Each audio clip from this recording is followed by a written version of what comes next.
minutes, and I'm sorry to interrupt you guys. Not at It's all. okay. No, we're talking about something else entirely. Deep in conversation. It's a pleasure to see you. We're just pretending that we like each other, so it looks good. We're just going for- rah, rah, yeah, rah, yeah, rah, yeah. rah, Rutabaga, rah, yeah, rutabaga. Peas and carrots, peas and carrots, peas and carrots. Yeah, and there you go. Joshua, it's a pleasure to see you again. And Lizzy, it's a pleasure to meet you. And congratulations on Fatal Attraction. Thank you.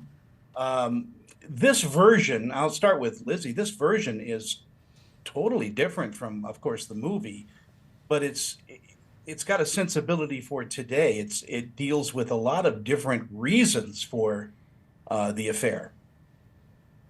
Yes. I mean, Thank you. agreed. Agreed. Tell me a little bit how you approached your character of Alex. Did you study Glenn Close, or did you not study it so it would be different? I did rewatch the film a couple times over the course of this process, even though I do feel like our Alex is a very different beast than the Alex of the film. So in many ways, it's kind of freed me up to try to figure out my own interpretation of this character. But based on everything I've read that Glenn Close has said about her Alex Forrest, I also think just generally as an actor, it's not our job to be like, I'm playing a crazy one, I'm playing a bad guy. Your job is to figure out how to make your character in their own minds, like their actions make sense to them. Alex is not the villain in her own story. Alex is the hero of her own story. So trying to figure out, even though she does these, very horrible things, I think the focus, at least as a jumping off point, is to try to find the ways in which I can find compassion for Alex. And to me, she's a very lonely woman. She clearly has some brain chemistry issues, and those combined with her upbringing and the house she was raised in and the parents that she was raised by, especially her father, creates enough of a cocktail that hopefully makes it believable for her to make the choices that she makes along the way. I do believe that had somebody taken better care of Alex when she was younger and maybe noticed these things that were a little off with her, that with the right amount of therapy and patience and kindness, maybe she wouldn't do the things that she ends up doing in this. And I do feel like at her core, at least her initial intentions are kind of romantic.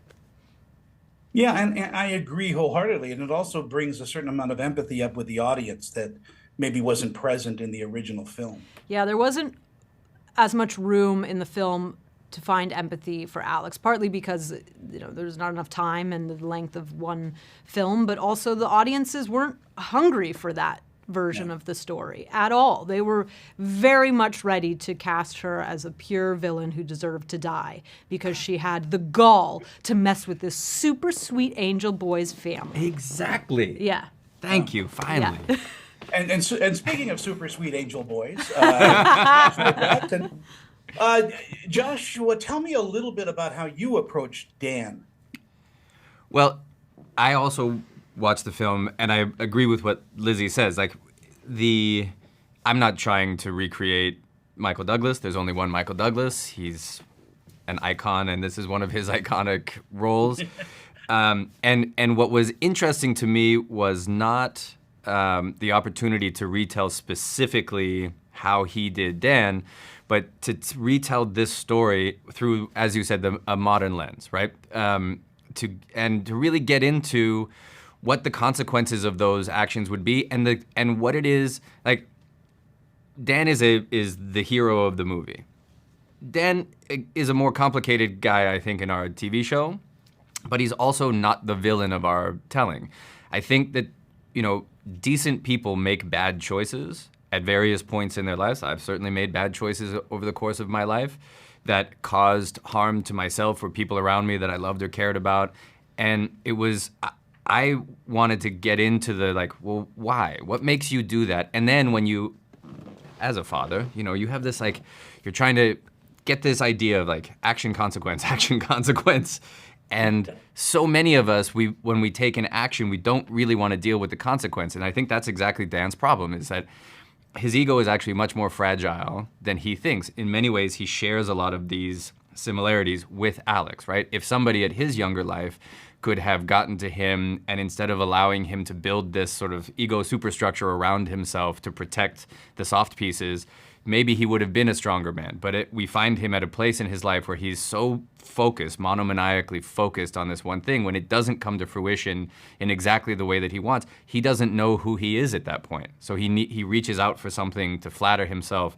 And I wanted the opportunity to tell the story of those consequences through time, and particularly as it impacts your family. Like the child part of this was very important to me because I think the movie doesn't at all get into all of this action takes place in full view of a child. So what becomes of that child when they have to when their image of their father is destroyed, right? And when they now have to, in our story, deal with his absence.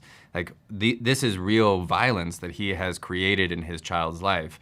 And for me, that was a big part of why I wanted to tell this story, because I'm the child of a father who didn't want to be there, and I wanted the opportunity to like delve into that through this story. And it's beautifully done. Our time is up. You guys are incredible together. What great scene partners you are.